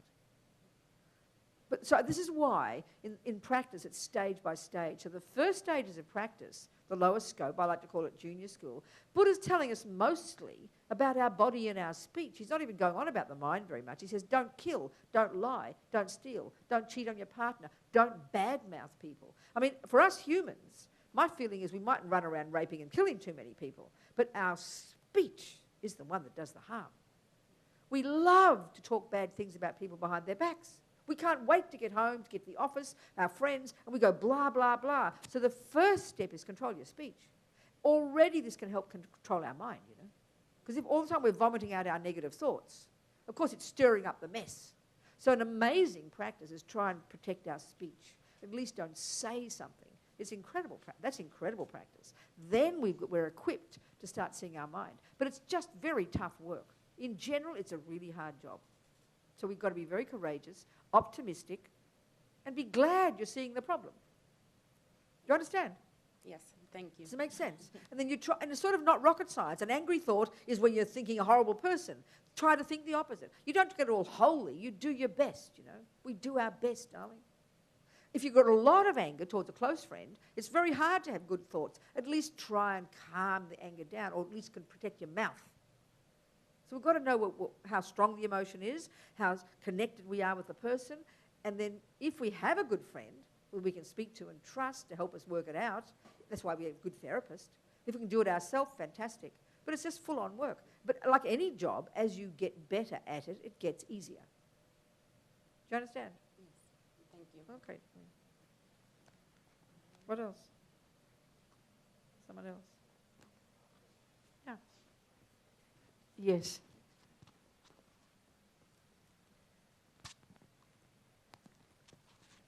I have like a lot of confusion, so I'm trying Good. to... Tell me, darling. What is it? What are you confused about? I'm going to try to... Okay. But I have 3 questions. Good. And I think they're probably... Now that you told about working on the speech and how you talk about people, and that's something we all, That's right. confront Very on typical. an everyday life. That's right, exactly. And it's something I try to work on every day, Yeah, that's fantastic. What do you do if you have, like, friends you like, That's right. and I know. that's what It's- arises? Yeah, exactly, exactly. It's really, it's different things, Depending on the friends and the circumstances, there are many ways you'd respond. Sometimes sometimes you just be silent. And then because they're all busy talking, they're not going to notice you're not saying anything, and they'll just think you agree with them. So that's okay maybe, because you don't want to make it more messy. If they are your good friends, sometimes it might be appropriate to actually just crack a joke. Like if they're criticizing somebody, without sounding like all holy, maybe you just make a nice comment about the person. Well, she did this really nice thing. You've got to use your wisdom, darling. It's wisdom, and it's really quite hard to do this.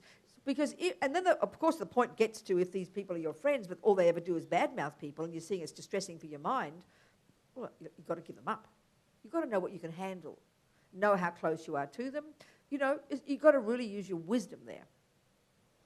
But have the courage.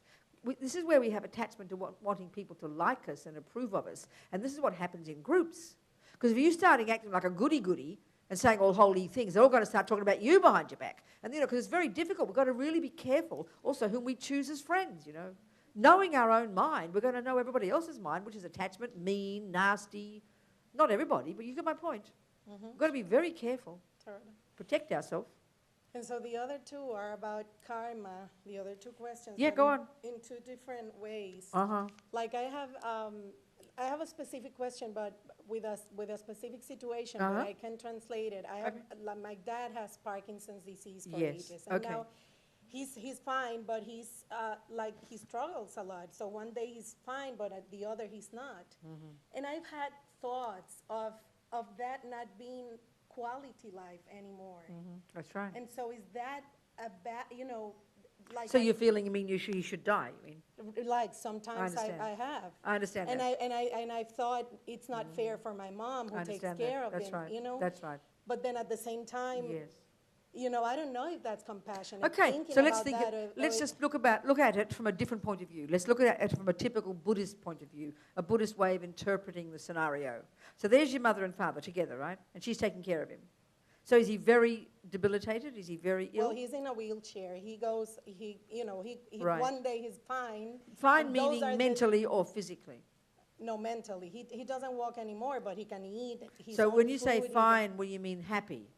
Yeah. And then when other days he's angry, or what is he? No, How is no. he? Other days, he's like he doesn't communicate well. Okay, just depressed, or sad. Okay, all right. So first of all, as you know, the Buddha would say, his consciousness goes back and back and back. We'll go continue. Number 1. Number 2, every single second that he has any happiness, happy things happening, this is the fruit of his virtue in the past. Every moment of his suffering is the fruit of his non-virtue. Second point. So then generally, what we're trying to do in practice, like these experiences, we're almost like we're looking for unhappy experiences so we can smash our delusions, right? Because we want to get rid of the causes of our suffering, which is delusions. And this is the more dramatic way of welcoming bad things, isn't it? So the attitude of a Buddhist in themselves, if they got this sickness, would be to be at least intellectually interpreted as good. Why? Because the fruit of, if every negative seed ripens as a fruit, as a moment of suffering, therefore every moment of suffering is the finishing of those seeds. Well, I remember doing a conference in Miami, and there was a rabbi, a Catholic, a Lutheran, and me. And the topic was, why do bad things happen to good people? Well, it was easy for me. I went blah, blah about karma, you know. But what was interesting, the rabbi clapped, and he said, we agree. He was a Kabbalah rabbi, and they have the same view. He was amazing. He talked just like the Buddhists talk about transforming problems. So he said, we have this out, and he was even cracking jokes about Hitler. I mean, Jews don't crack jokes about Hitler. He was very funny, you know. And so anyway, he said, we have a saying. Every time something bad happens, suffering, you go, great, one less debt to repay. So this is absolutely the attitude of karma. I mean, you've got to be logical first in understanding karma right at the beginning, because it just seems like punishment. It seems cruel to us to think of this. And this is where we look at the 8 worldly dharmas, and the instinct of attachment for comfort is bigger than anything. I mean, and so can you only imagine your poor suffering of your darling father, you know? Constant discomfort, constant pain. I mean, it must be unbelievably painful, living in pain every day. So, okay, the Buddhist approach would be, that's his own stuff. He's purifying like crazy. So there's that. Then your mother. She has this karmic connection with this man called her husband. It's now her job to take care of him. Well, if you look at it in a positive way, this is unbelievable. She's practicing compassion every single day. She's going against her own attachment. She's forcing, I mean, does she love your husband, or is she sick of him? Oh, I'm being horrible. She loves him. Well, this is incredible for her. She's practicing unbelievable compassion, sweetheart. People take jobs to take care of sick people. So, be happy for your mummy, because she's practicing compassion. Does she make him feel better? She loves him, looks after him. Well, how fortunate. That's the result of his virtue. He could be sitting in some old people's home like an old vegetable with no one to take care. So he's very fortunate on the one side. He's got a beloved wife. She is fortunate that she's creating compassion, like miraculous, unbelievable karma she's creating. And he's purifying his negative karma. So it's like tick, tick, tick. All the boxes are ticked. It's a good situation. You see what I'm saying? Yeah, totally. This is the Buddhist view. So then you support them and love them, and don't feel sorry, don't have pity for your father. Love him. Give him courage. Admire him. Admire your mother. Love them. Don't feel guilty. Don't feel bad. And this is the typical materialist view. Do you understand? And admire your mother for her kindness. Tell her how good she is. Tell him how lucky she is to have him. Her. Tell her how lucky she is to have him. How they're helping each other. We totally admire her. We just feel sorry for her. Don't feel sorry. That's insulting. I know. That's patronizing. But that's what I really feel. This is our attachment, but this is your attachment. Right. This is where it's hard. It's attachment to wanting everything to be nice, because attachment is a junkie that only wants things nice. So the courage to see unnice and to see it as good is very respectful. So it's insulting your father and it's insulting your mother. Don't insult them, darling. Honour their incredible relationship and be so happy for both of them and love them and support them. Do you understand? Yeah, totally. If you can. And that makes you happier, because the other one's just guilt, you know, because we want to make all the ugly things go away. And it's just like an infant. This attachment's like an infant who just wants the nice things. Do you understand? Good. Good, darling. What else? You had 2 questions. I had another one, and it's one that I always have, in mind, and every time I come to, like close to Buddhism, and it is about what we discussed today about having compassion for the psychos, as you said, and how you explain it, it made the most sense to me now, but at the same time, how do I, how is that not like a selfish way of thinking of it? Because it will, having compassion for him will benefit me. Sorry, who are you talking about here? A psycho? Having compassion for the psycho. Okay, that's something like okay, let's just get it clear then. So what's your name? Ilya. So here you are, there's Fred, who's a maniac. And you think, oh my God, look at that guy. He's creating so much negative karma. He's going to suffer in the future. For this reason, I have compassion for him, because he's so ignorant. That's reasonable, isn't it? You can think that. That's the reasoning. That's the logic. So then, what does that do for your mind? So what's the alternative? Look at that evil Fred. How disgusting. How horrible. So first of all, which thought would you prefer to have for your benefit? Anger or compassion? No, compassion. Well, then, excuse me. It's a no-brainer, dear. What's wrong with having compassion? Of course it helps you. For God Almighty's sake, of course it helps you. What do you think you're trying to do here every day is have compassion? For your sake, honey. Would you rather have anger or would you rather have compassion? Well, then you pat yourself on the back and be amazed. I'm one step closer to enlightenment because I'm having compassion. You see, we have this strange thing that we think compassion somehow because it helps me. Well, actually, His Holiness. Actually, when I first heard these teachings, these maniac Tibetans talking about all this bodhicitta stuff, I thought they were out of their brains. I could not find a way to understand these kind of teachings. You get my point? But then I heard His Holiness say, you want to help others? Practice compassion. You want to help yourself? Practice compassion. And suddenly I realized how sensible. Eventually, sweetheart, when you've got compassion that's beyond ego, it won't be anything to do with your benefit, but be happy at this level that at least we'd rather have compassionate thoughts because it's phenomenal for you and it helps others. And then eventually you go beyond ego, one step at a time, darling. Do you see? Does that make sense? Yep. Good. Thank you. So I delight in your compassion. What else, folks? Yes.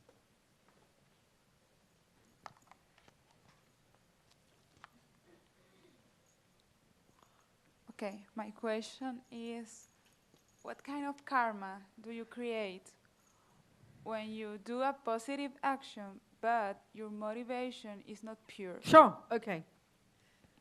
Easy. I mean, just technically, we'll look at the nuts and bolts of it, okay?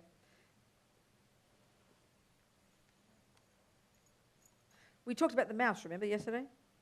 Were you here for the mouse? Were you here yesterday? No, I didn't come yesterday. So we gave an example of a negative action. So normally speaking, Buddha would say a negative action is one that harms another. So killing would be a good example, wouldn't it? Buddha says killing is wrong because it harms others. You understand my point? That's what defines a negative action. But what makes you create negative karma when you do it, it's different.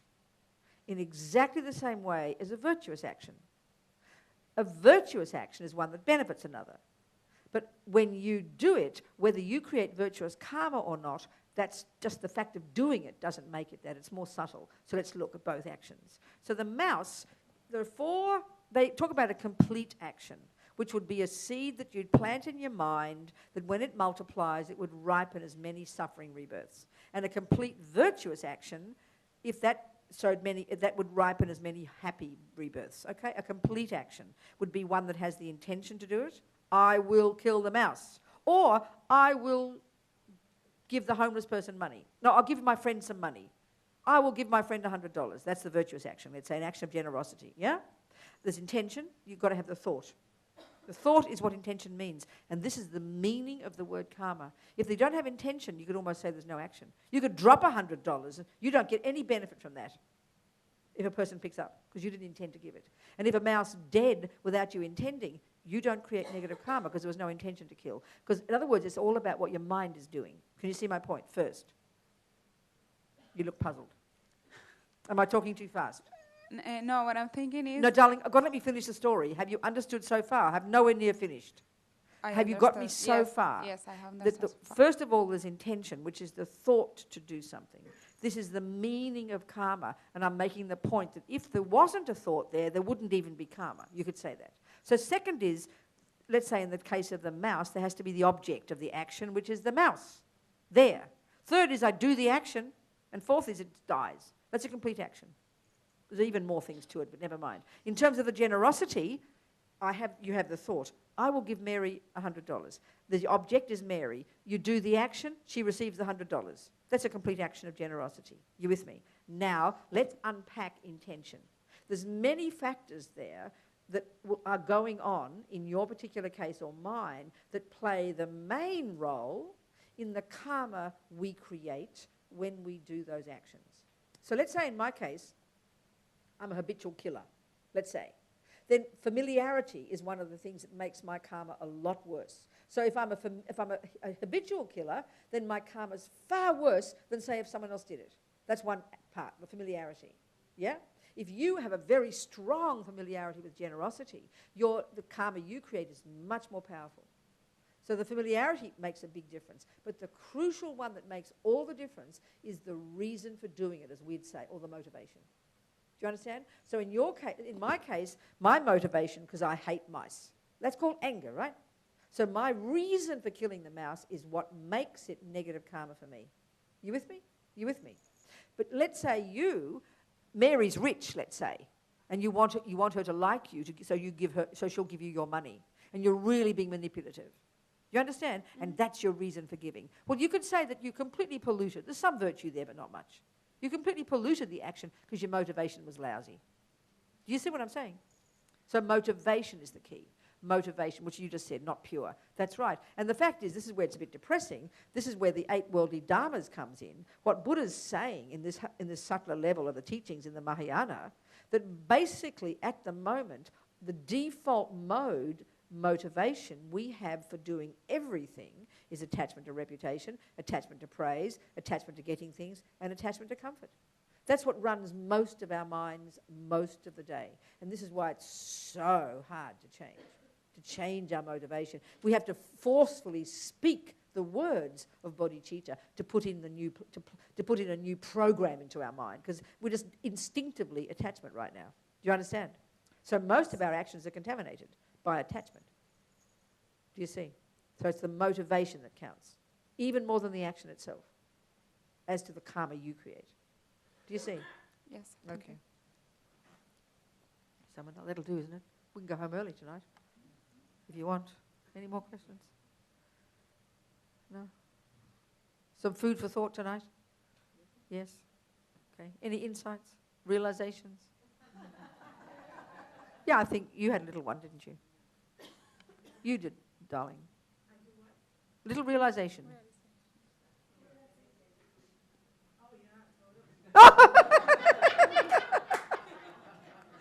Good, there you go. Okay, let's go. We can go home. Do the dedication. Enough. All right. Thank you. I just finished, before you finish, just thinking we're going to be saying these prayers. What we're thinking is we're so happy to be here for an hour and 3/4. All these thoughts, all these insights, all these ideas, so much confidence. I know I can do it. No matter how disgusting my mind is, it doesn't matter because it's not the real me. I can change. And no matter how long it takes, I can become a Buddha. And I will never give up, because if I don't do it, who will? Okay? And greet the problems with a happy mind. Okay. Yeah.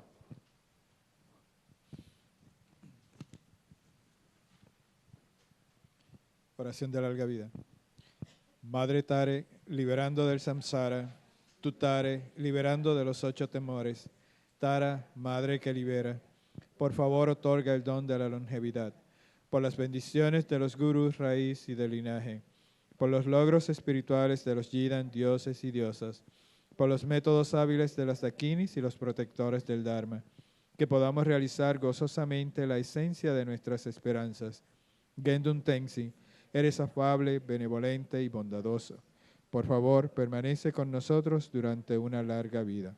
Expande tus actividades iluminadas en todas las direcciones y continúa madurando y sustentándonos a mí y a todos los seres sintientes. Desde este momento y durante todas nuestras vidas, manténnos bajo tu tutela. Sé nuestro amigo, nuestro divino y virtuoso guía. Limpia la degeneración de la ignorancia. Ayúdanos a realizar rápidamente nuestro recorrido por los senderos y caminos y a alcanzar los 3 cuerpos de un Buda. Por la verdad de la realidad incambiable y por la bendición conjunta de la indestructible Sangha, que la esencia de estas oraciones se logre rápidamente. Que por los méritos de esta virtud pueda alcanzar rápidamente el estado de un Guru Buda y pueda llevar a ese estado a todo ser sin excepción. La mente de iluminación es suprema y muy preciada, que donde no ha surgido surja, que donde ha surgido no disminuya, que cobre cada vez más fuerza. La visión correcta del vacío es suprema y muy preciada, que donde no ha surgido surja, que donde ha surgido no disminuya, que cobre cada vez más fuerza. Así como el valiente Manjushri y Samantabhadra distinguieron los fenómenos tal cual son, yo también dedico estos méritos en la mejor forma, siguiendo su ejemplo perfecto. Dedico todas estas raíces de virtud con la dedicación que es considerada la mejor, por los victoriosos asidos de los 3 tiempos, para poder realizar todas las buenas obras.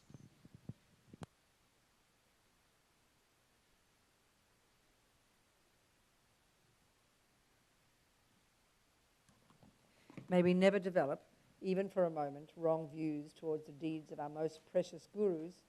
With faith and respect gained from seeing their goodness, may their full inspiration flow into our hearts. And may all our lamas live long. We need them badly on this earth. Okay.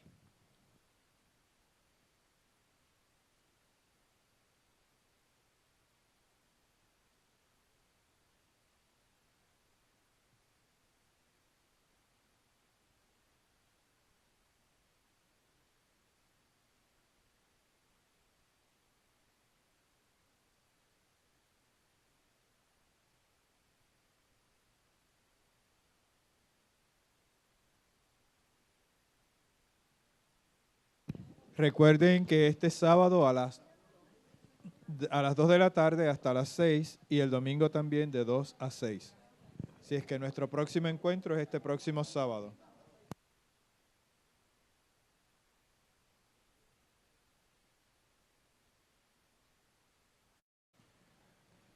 Voy por refugio hasta alcanzar la iluminación, al Buda, al Dharma y a la Asamblea Suprema. Por los méritos que acumule practicando la generosidad y demás perfecciones que pueda obtener el estado de Buda para beneficiar a todos los seres. Voy por refugio hasta alcanzar la iluminación, al Buda, al Dharma y a la Asamblea Suprema. Por los méritos que acumule practicando la generosidad y demás perfecciones que pueda obtener el estado de Buda para beneficiar a todos los seres.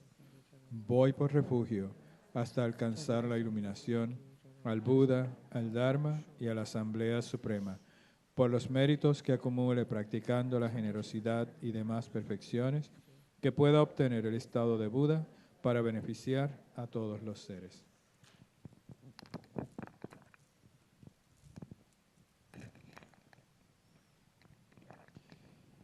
Esta tierra ungida con perfume y regada de flores, con el monte Meru, los 4 continentes, el sol y la luna, vista como una tierra pura de Budas, yo te ofrezco, que todos los seres puedan gozar de una tierra así. Oh sagrado y venerable Lama, desde las nubes de compasión que se forman en los cielos de tu sabiduría dharmakāyika, por favor, derrama una lluvia de Dharma vasto y profundo, de acuerdo precisamente con las necesidades de los que serán adiestrados. Idam Guru Rana Mandala Kamiyatayami.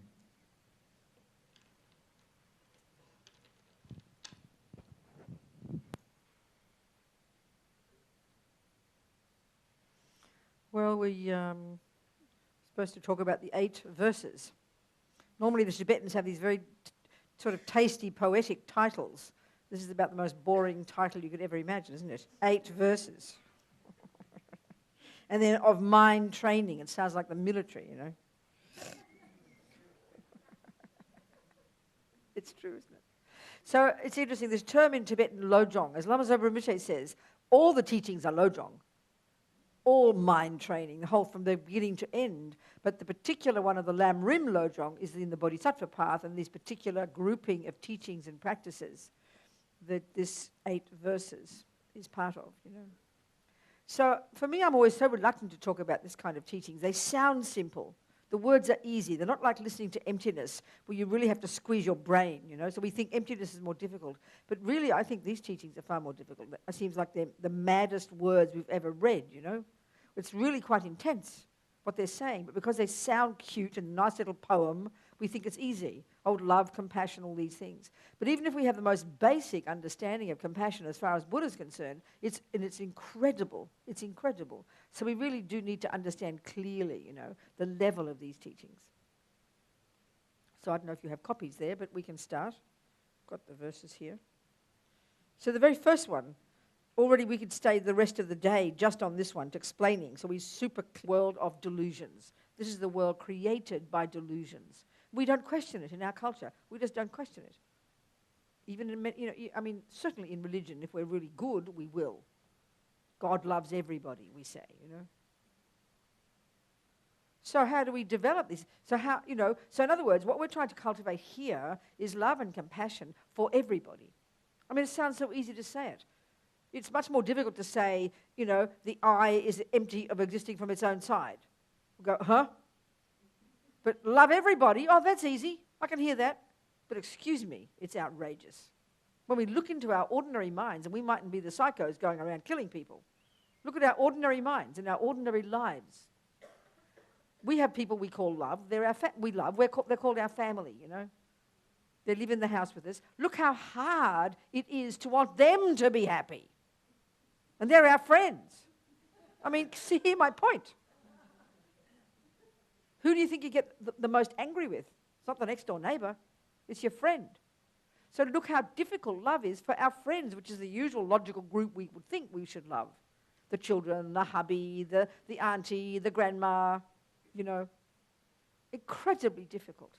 Of course, when we understand the mind back in junior school, in high school, the very basic levels in the wisdom wing, then we see why we only love a few people, and then how difficult it is, and how love is, as Lama Zopa puts it, is so unstable. It doesn't last, Why? Because we have attachment. Because we have attachment. This is why. This is what limits us profoundly. So, but of course, as we know, in this compassion component of the path, the main obstacle, the main delusion is, we hear the word, it's called self-cherishing. Now, in English, we don't use this word, do we? We call it selfishness. You're being selfish. But the way they mean it very specifically is putting yourself first. So this is the way they talk in the Bodhisattva wing. But the way, it's really, my way of putting it, it's just another way of talking about how attachment works. Attachment's the delusion, If you study the Buddhist psychological text, Lo-Rig, you won't find in that text of the delusions one called self-cherishing. You won't find it there. The delusion is always referred to as attachment. The over-exaggeration of the delicious qualities of something. So a friend is the object of attachment, Then the delusion, when attachment doesn't get what it wants, as we've been discussing, is called aversion. So an enemy is an object of aversion. And then the strangers, the indifferent ones, But the way, if we talk in the wisdom wing, the problem is attachment. But the way it is framed in the compassion wing, self-cherishing is called the problem. So it's almost, you could say, because we have ego grasping, the root delusion, which clings to the sense of self, because we have this, we have attachment to get what that self wants. And then because of this, we put self first. It's the way of understanding it. So self-cherishing in the Bodhisattva wing is seen as the main obstacle. What we're trying to do is learn to completely exchange that, turn it around in the most radical way, and learn to cherish what we're talking about, giving really clear understanding of the words, So first of all, let's get really clear. This part of the path, the Bodhisattva wing, is about developing love and compassion. It's called the compassion wing. So you could say all the good qualities are included in this word compassion. But we can maybe add love to it, Love and compassion, then all the other good qualities. But to even understand those words clearly and the way that, at the level at which this is taught, where it comes in the Lam Rim, it's incredibly advanced level of compassion. So right now we know this word. We have the feeling. We know it. We recognize it. So okay, let's give the definition. The Buddhist definition of compassion. First of all, it starts with being a thought. The very beginning of it is a thought, and the thought is expressed simply as, "May you not suffer." That's the meaning of compassion. Meaning you see somebody who is suffering, you empathize with their suffering, and you wish they didn't. That's what compassion is. Well, love is the same idea, except when you see a person who's happy and you think, may you be happy. I wish you to be happy. These thoughts are expressed very simply in the 4 immeasurables. So one is love, may you be happy. That's the definition of love, the thought, the wish that someone be happy. Or when you see them happy, you delight for them. You're happy for them. That's love. Compassion is you see their suffering and you wish they didn't have it. So, of course, what we're trying to do is start at the basic level and then we grow it. And that's what all these steps in the Lam Rim, in the compassion, in the Bodhisattva wing are all about. You know, these stages of development, which culminate actually in this Tong Len, which is the 7th of the 8 verses here. It seems to me this Tong Len practice, which is so popular, is coming from this Lungri Tangpa's text, you know. So, okay, if compassion is may you not suffer, whom are we speaking to? Well, normally, of course, we only have compassion for very few people. You know, if according to this approach in the teachings, we can divide, we can look in, we're relating to sentient beings. And so we think of all sentient beings, they're divided, as far as the delusions are concerned, they're divided into 3 categories. There's no 4th category. We have the objects of attachment, and they're called friends. And why? Because they do what my attachment wants, basically. They fulfill my attachment's needs. By definition, we mean that as a friend. Then what is an enemy? Okay, we might not use that word, but it's the object of aversion, or indeed anger, hate, dislike. And who is that person? Necessarily the person who doesn't do what my attachment wants. It's completely clear. And then the 3rd category, which is 99.99999% of the universe, they're called strangers. And why? How do we feel about them? Complete indifference. And why? Because they have neither harmed nor helped me. Therefore, we couldn't care less. So we totally take this for granted. Everybody in the universe, all the sentient beings, all the ants, all the birds, all the giraffes, all the humans, we have our friends, enemies, and strangers. That's it. And this is totally normal world. Well, Buddha says this is the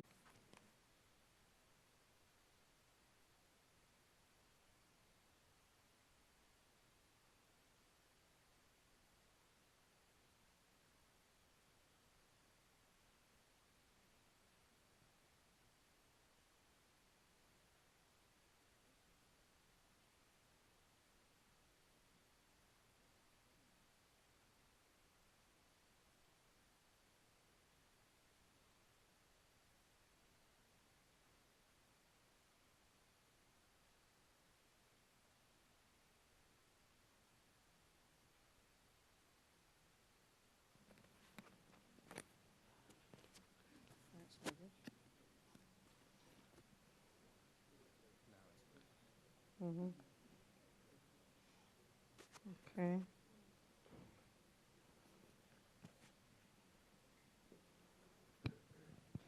All right.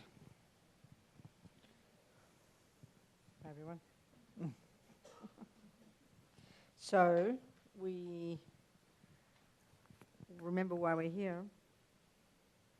We set our motivation, as the lamas would say, or we'd state our purpose, as we'd say it, maybe in contemporary language.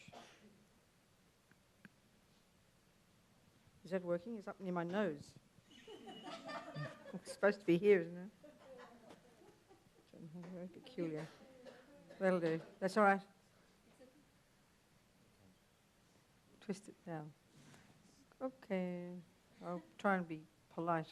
Okay. All right. So we state our purpose. Why are we sitting here? Maybe we just kind of vaguely came along, but let's really state a clear purpose. We are here to listen to Buddha's teaching, to see if there are some tools we can take from these amazing teachings coming from our lamas, which came tracking all the way back to the Buddha, in this amazing oral lineage of knowledge holders. His Holiness's name, Tenzin, knowledge holder. So in this power source of knowledge holders, got to think about these teachings which we've received. All of us listening, even though I'm talking, I'm listening just as much. To attempt to see the use of these tools to help us rid our minds of their neuroses, in order to develop our amazing potential, in order, and this is the point, to become a Buddha to benefit sentient beings, no matter how long it takes. I mean, it's an insane long-term goal, but we state the goal. That's why we're here. As His Holiness says, always aspire to do what is most beneficial, and if we can, long-term better than short term. So, of course, long term is our perfection, our Buddhahood. This is why we're here.